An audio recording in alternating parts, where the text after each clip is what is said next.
In our world, we are being presented with many problems. Albert Einstein gave great advice in this matter when he said problems cannot be solved by the level of knowledge or awareness that created them. In other words, we have to get outside our own boxes. Well, a mystic sees beyond a box to what has been hidden or what has been forgotten, what is not seen. My name is Sharon Riegie Maynard. It was curiosity that took me on a radical search for answers. And those answers came to me from ancient ones, those in spiritual worlds, unseen to the eye. And this knowledge foundations my podcast, A Mystic's View. Come as you are to see situations through my eyes as we sit together. Diversity, uniqueness, is a natural condition, a natural outcome within humanity, and hearing diverse ideas and thoughts expands our own capacities.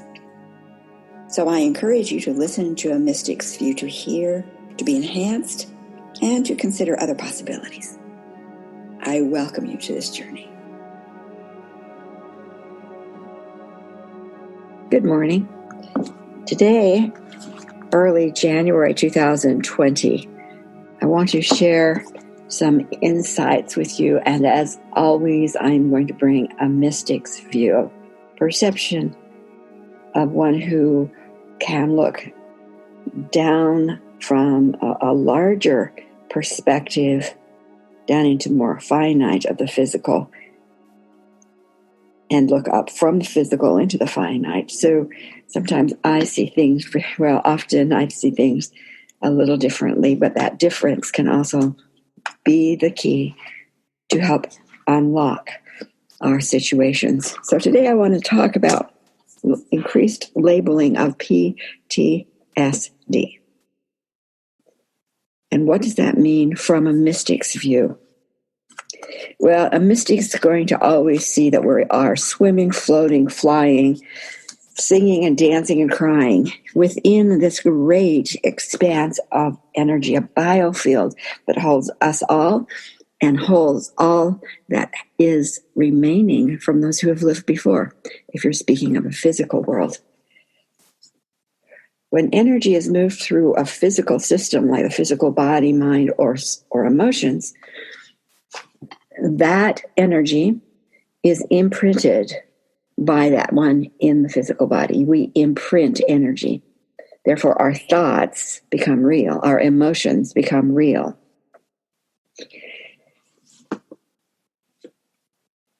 We understand that situations that an individual has had in early childhood that were in any way abusive or carried an energy of fear causes situations to happen. So as a 3-year-old, an individual might have already lived in an abusive home for those 3 years, in a home where love was not even considered. It was more control, dominate, fear, use, walk on eggshells. When will the next beating occur? We call that early childhood trauma, and it has an impact.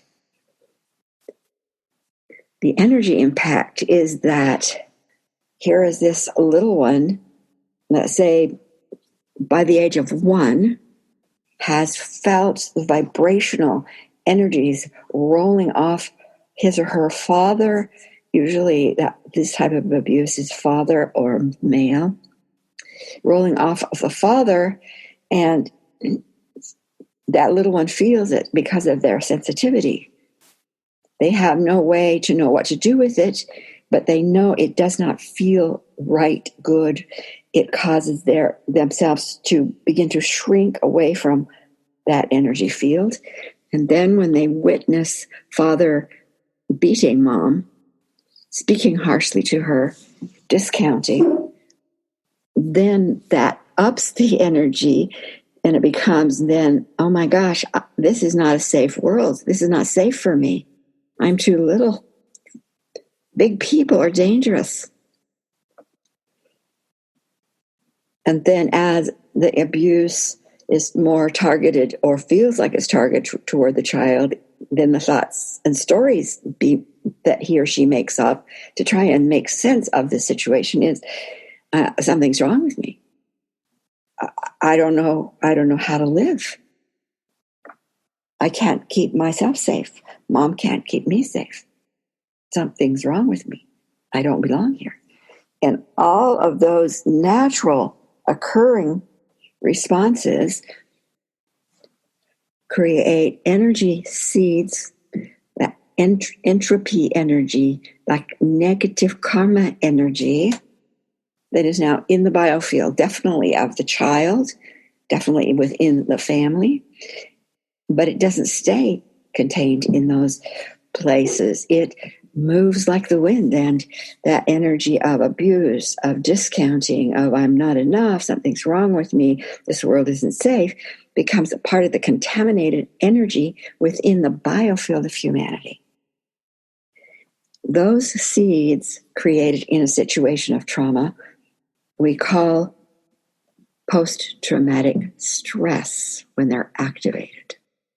So that 3-year-old seed in the 3-year-old may just lie dormant until maybe at age 12 in school, the bullies start coming out, and now that remembrance, that old way of thinking, feeling, and even behaving is triggered. And here's this little 3-year-old that literally the energy of that experience takes over the life.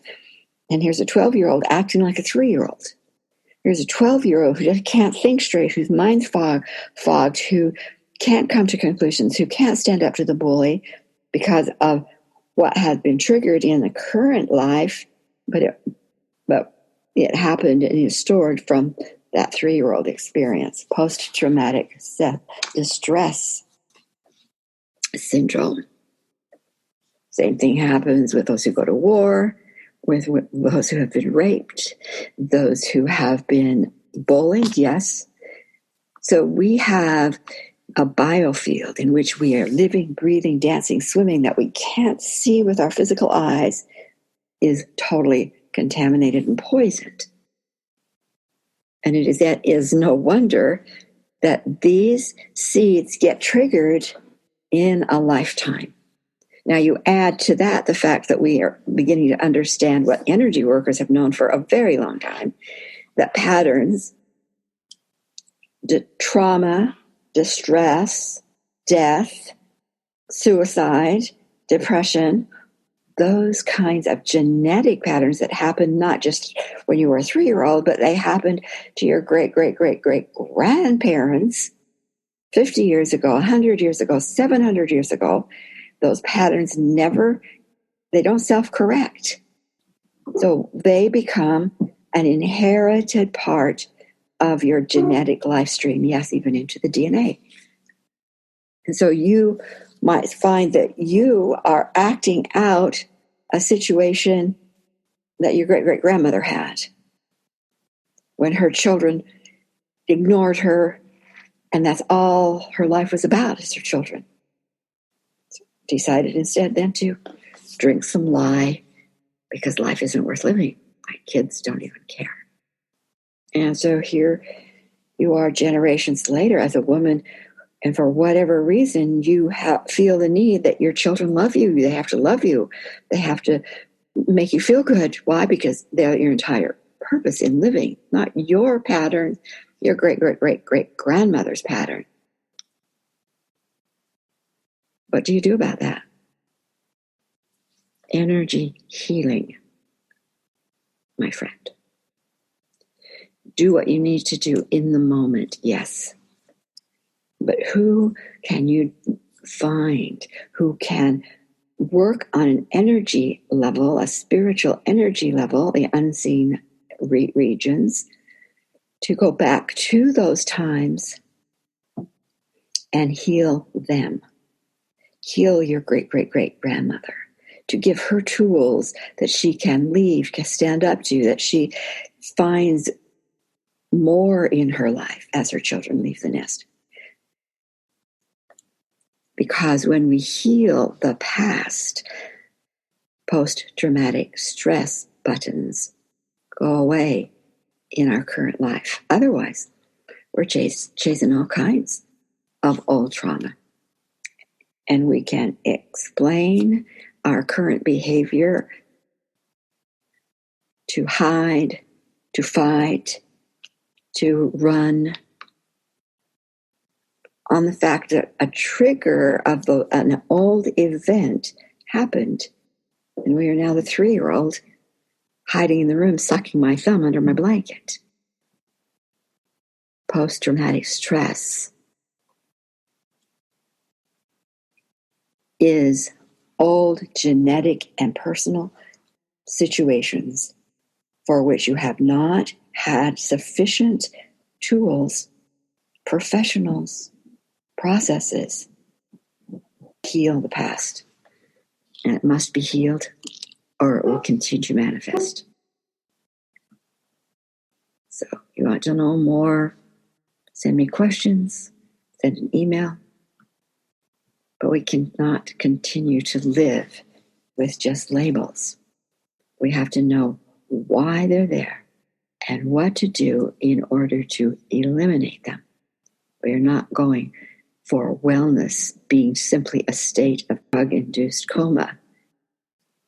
We are going for wellness because our biofield, personal and greater, is cleared, it's balanced, it has realigned, been restored to the divine harmonics of our home. That's the intended purpose for your life. Not to continue to live out the patterns, but you know that they are there and you have the power, opportunity, authority to eliminate them for yourself and for generations to come. Blessings on your journey.